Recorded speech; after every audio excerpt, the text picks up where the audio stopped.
إن الحمد لله أصلي وأسلم على نبينا مصطفى محمد صلى الله عليه وسلم وعلى آله وصحبه أجمعين أما بعد أعوذ بالله من الشيطان الرجيم بسم الله الرحمن الرحيم സൂറ അൽ ഹജ്ജ് 36-ാമത്തെ വചനത്തിന്റെ വ്യാഖ്യാനം വൽ ബുദൻ വലിയൊട്ടകം.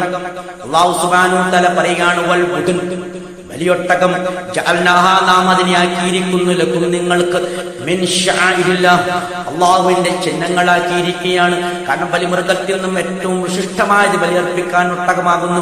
100 ഒട്ടകത്തിനെയാണ് അല്ലാഹുവിന്റെ റസൂൽ സല്ലല്ലാഹു അലൈഹി വസല്ലം അല്ലാഹുവിന്റെ മാർഗ്ഗത്തിൽ ഹജ്ജത്തുൽ വിദായിൽ ബലിയർപ്പിച്ചത്. നോക്കൂ, നിങ്ങൾ അതിനെയാണ് മഹത്വപ്പെടുത്തുന്ന അല്ലാഹു സുബ്ഹാനഹു വ തആല. ലക്കും അതിനുണ്ട്, ലക്കും നിങ്ങൾക്കുണ്ട് ഫീഹാ അതിൽ ആ ബലിയൊട്ടകത്തിൽ ഖൈറുൻ ഗുണകരമായതുണ്ട്, നിങ്ങൾക്ക് ഒരുപാട് ഗുണമുണ്ട്. കാരണം മുൻ ആയത്തിൽ അല്ലാഹു വിശദീകരിച്ചു ബലിയർക്കുന്നവരെ അതിനെ നിങ്ങൾക്ക് വാഹനമായി ഉപയോഗിക്കാം, അതിന്റെ പാല് കറന്നെടുത്തുകൊണ്ട് നിങ്ങൾക്ക് ഉപയോഗിക്കാം. അത് മാത്രമല്ല അതല്ലാത്ത അല്ലാഹു ഉദ്ദേശിക്കുന്ന ഉപയോഗങ്ങളും ഉണ്ടാകും. അല്ലാഹു അലം വദുഖുറുസ്മല്ലാഹ് അല്ലാഹുവിന്റെ, എന്നാൽ നിങ്ങൾ അല്ലാഹുവിന്റെ നാമത്തെ അനുസ്മരിക്കണം, ഉച്ചരിക്കണം. അലൈഹ ആ ബലിമൃഗത്തിന്റെ മേൽ സവാഫൻ വരിവരിയായി സപ്പുസപ്പായി നിർത്തിക്കൊണ്ട് ഒന്നൊന്നിനെയായി നിങ്ങൾ ബലിയർപ്പിക്കണം എന്നാണ് അല്ലാഹു പറയുന്നത്. അതാണ് അതിന്റെ ബലിയർപ്പിക്കുന്ന രൂപം, അതാണ്.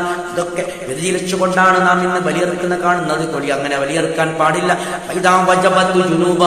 ഇനി ആ ബലി അറുത്തതിനു ശേഷം അതിന്റെ പക്ഷങ്ങളിലേക്ക് അത് നിലം വലിച്ചു കഴിഞ്ഞാൽ എന്ന് പറഞ്ഞാൽ അതിന്റെ ജീവൻ പോയാൽ അതിൽ നിന്നും അപ്പോൾ നിങ്ങൾ ഭക്ഷിച്ചുകൊള്ളൂ. കാരണം മക്കാത്തെ അന്നത്തെ മുശ്രിക്കുകൾ, ജാഹിലിയ്യ മുശ്രിക്കുകൾ ബലിയൊട്ടകത്തിൽ നിന്നും ഒന്നും ഭക്ഷിക്കാറില്ല. അതിന് വിരുദ്ധമാണ് അല്ലാഹു സുബ്ഹാനഹു വ തആല പഠിപ്പിക്കുന്നത്.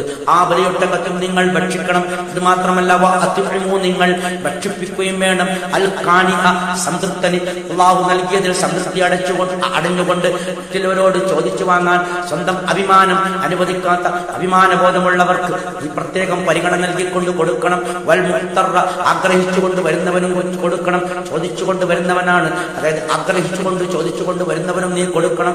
അവനെയും പണിക്ക് വിടാൻ പാടില്ല എന്നാണ് അല്ലാഹു പറയുന്നത്. കദാലിക അപ്രകാരമാണ് സഖർനാഹ ആ ഒട്ടകങ്ങളെ നിങ്ങൾക്ക് നാം കീഴ്പ്പെടുത്തി തന്നിരിക്കുന്നു. ലക്കും നിങ്ങൾക്ക് ലഅല്ലക്കും തുഷ്കുറൂൻ നിങ്ങൾ നന്ദിയുള്ളവരാകാൻ.